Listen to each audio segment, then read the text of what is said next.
This war for profit resulted in 58,000 American deaths and 3 million dead Vietnamese. And through the creation of wars, several things happen.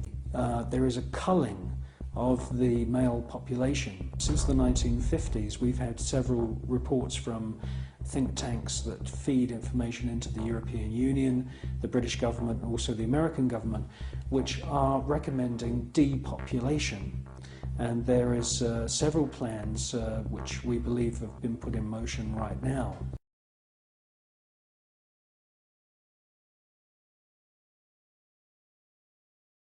The overlords of scientific dictatorship are ruthlessly prosecuting a war on our most defenseless. In December of 1974, the U.S. government made Third World population reduction a central national security issue. The operation plan, titled National Security Study Memorandum 200, was simply a regurgitation of the British Commission on Population created by King George VI of England in 1944, which openly stated that populous Third World nations posed a threat to the international elite's monopoly of global power. Erected by a secretive group, the Georgia Guidestones are a testament to the elite's plan for a world religion, global laws, with a global court and army to enforce it. And set in stone, it is written that the population never rise above 500 million.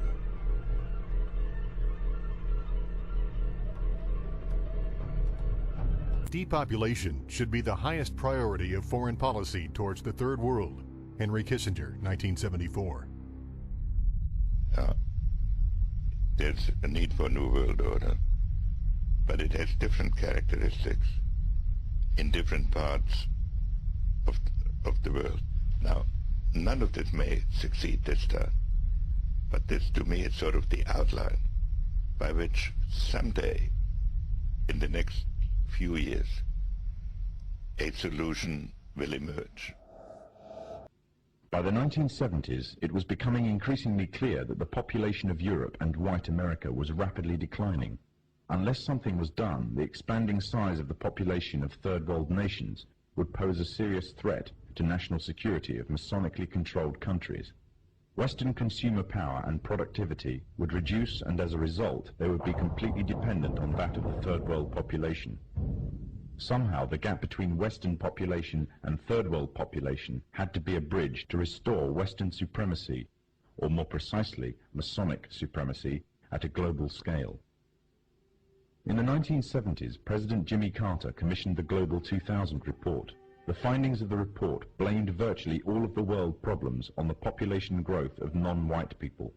The report went on as far as recommending the elimination of at least 2 billion people in Third World nations off the face of the earth by the year 2000 in order to restore Western supremacy. Interestingly enough, also in the 70s, the AIDS epidemic broke out, claiming huge amounts of life in Third World nations, as well as amongst the growing black and Hispanic population of America. It was said that the virus originated from green monkeys in Africa and was later passed on to the local population through either acts of bestiality or through consuming them as food. From there on, AIDS spread like wildfire across the African continent and later on to the rest of the world, claiming millions of lives. However, the story was just a smokescreen. On June 2nd, 1988, the Los Angeles Times published an article refuting the idea that the human AIDS virus originated from green monkeys. It uncovered evidence that the DNA composition of AIDS was totally inconsistent with that of green monkeys. In fact, it could be proven that the AIDS virus could not be found anywhere in nature and could only have ever survived in the human biological system. If the virus did not exist anywhere in nature, the question is raised as to where exactly the virus all of a sudden stemmed from. On July the 4th, 1984, the New Delhi newspaper in India called The Patriot published an article making the first detailed charges of AIDS as being a counter-biological warfare agent. An anonymous American anthropologist was quoted claiming that AIDS was genetically engineered at the U.S. Army's Biological Warfare Laboratory at Fort Detrick near Frederick, Maryland. Then on October the 30th, 1985, the Soviet journal Literaturia Gazeta repeated the charges made by the Indian newspaper, making it an international controversy. All this, however, was easily passed off as a communist rhetoric by the Masonic West. However, on October the 26th, 1986, the Sunday Express became the first Western newspaper to run a front-page story confirming the findings of the Indian and Soviet newspapers entitled AIDS Made in Lab Shop. The outbreak of AIDS has been linked to vaccine programs around the world. The internationally respected London Times newspaper published an article at the front-page story on May the 11th, 1987, entitled Smallpox Vaccine Triggered AIDS. The article establishes a direct correlation between the smallpox vaccine administered by the World Health Organization to an estimated 50 to 70 million people in different Central African countries and the subsequent outbreaks of AIDS in those regions. The World Health Organization is the medical wing of the United Nations. The evidence suggests that AIDS is a genetically engineered virus spread through vaccination programs in third world countries, germ warfare against the innocent and the weak, aimed at eliminating an entire populace off the face of the earth. AIDS is nothing other than the modern-day final solution, and all of this for the purpose of installing an economic policy that would give complete global domination to the Masonic West. Prominent University of Texas biologist Dr. Eric Pianka, while receiving an award from the Texas Academy of Science, said that the worldwide AIDS pandemic was, quote, no good, it's too slow, and went on to laud the virtues of Ebola because it would kill 90% of the world population quickly.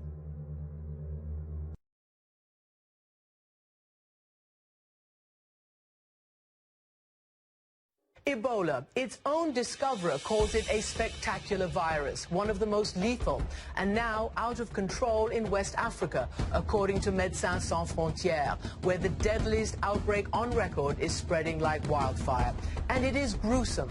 Most of those who get it will die through uncontrollable bleeding, as hundreds are now succumbing in Guinea, Sierra Leone, and Liberia.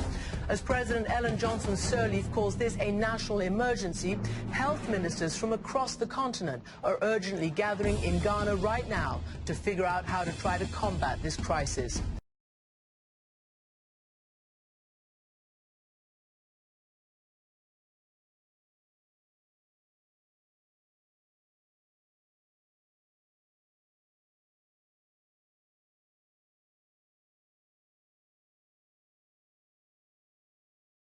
When his statements erupted into a national controversy, his graduate students defended him, stating that Pianka was too conservative and that all humans should be killed.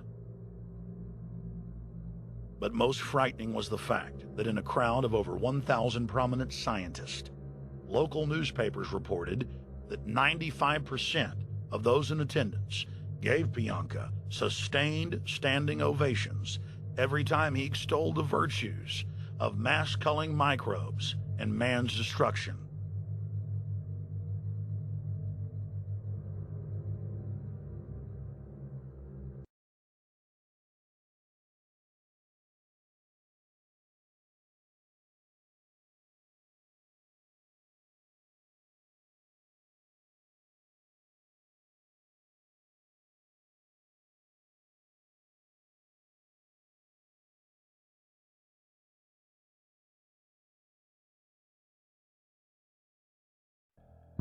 Top eugenicists were bold enough to admit that their real goal was not improving the heredity of the commoner, but to further dumb them down so that they could be more manageable. Nobel Prize winner Russell wrote at length about how vaccinations filled with mercury and other brain-damaging compounds would induce partial chemical lobotomies and develop a servile zombie population. Diet, injections, and injunctions will combine from a very early age to produce the sort of character and the sort of beliefs that the authorities consider desirable, and any serious criticism of the powers that be will become psychologically impossible. Bertrand Russell. And now for a really big announcement from Sid the Science Kid. Thanks, announcer guy, but I'm too excited. You tell them the big news. Okay, I will. We're having a special episode of Sid the Science Kid. Sid and his friends are... Wait, I'll tell them.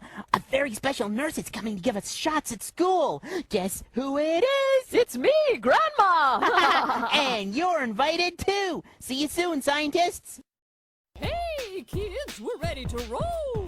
stopping that virus, that's our goal. So come on, everybody, we're getting the shot. It might hurt a little bit, Just a little bit. but it's gonna help a whole lot. This vaccination is a great opportunity. Yes, it is. Yes, it is. To do something for yourself and your community. Yes, it is. Yes, it is. The virus won't spread if we don't let it. So roll up your sleeves and come and get it. If I don't get the virus, I won't give it to you. If you don't give it to me, I won't give it to her. If I don't get it from her, I won't give it to them. That's true. If I don't get the virus, I won't give it to you. Hey kids, we're ready to roll. Stopping that virus, that's our goal. So come on everybody, we're getting the shot. It might hurt a little bit, Just a little bit. but it's gonna help a whole lot. Hey kids, I'm ready to roll. Stopping that virus, that's my goal. So come on everybody, we're getting the shot. It might hurt a little bit. Just a little bit. Ouch, but it's gonna help a whole lot.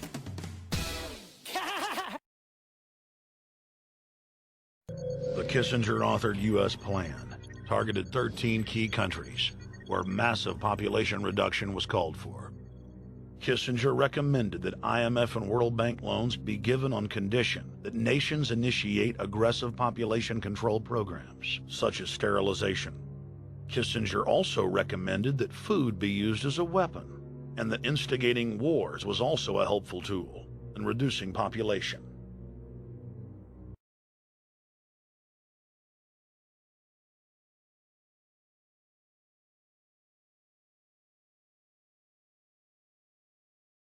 The information that you are about to witness from all of my years of research is the most important. It's been hidden in plain view the entire time. This is the ultimate secret, and it's about to be exposed.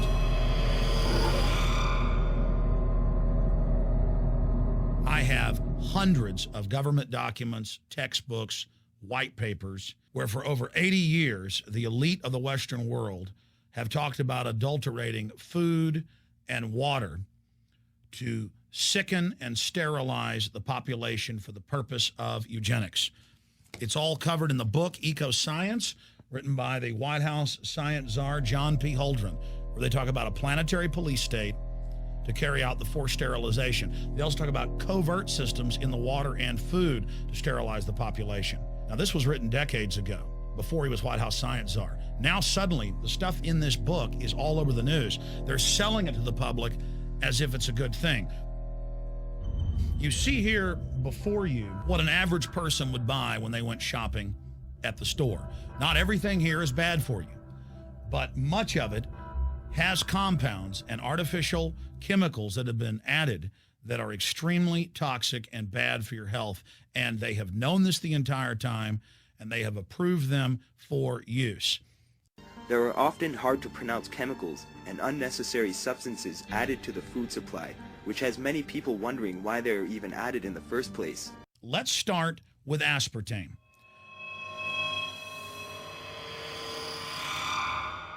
You cannot go to the grocery store now and buy any type of even regular sugar gum that hasn't had aspartame added to it. In the 1970s, Searle tried to get it approved, and they couldn't. It took them 3 separate times because in their own studies with monkeys, large portions of them that were fed it died and contracted cancer. Now we have mainstream news articles, and the EU has done a major study finding lower birth weights, early birth, and yes, miscarriages from women that drink aspartame-laden soft drinks like Coke Zero. What is aspartame? It is the fecal matter of the E. coli bacteria. They took it and genetically engineered it. They can feed it toxic waste, and then it defecates aspartame. And it has so many bad health effects, it's just unspeakable.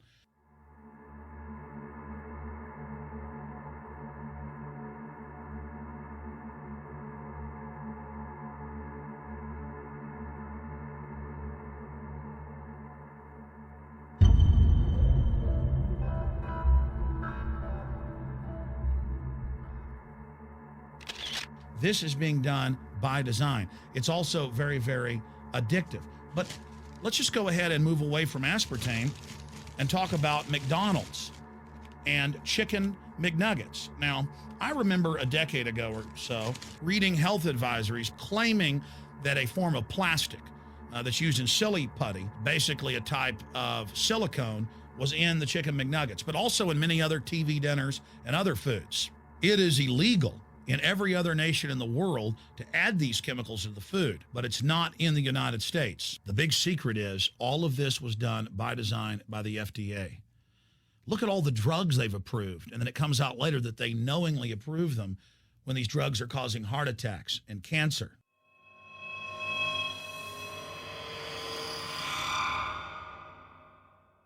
In the Nuremberg trials, it came out that the Nazis were adding sodium fluoride to the water supply in the labor camps and death camps to make the population more docile and controllable. There had been hundreds of university studies before Hitler even came to power. This is a form of forced medication. They admit that 1 part per million of sodium fluoride more than doubles the chance of bone cancer in boys and men. As the public became educated in the last few decades, the government and industry's response was to not just put it in water, but to start adding it to thousands of products like children's water that's mixed with their formula or with their cereal.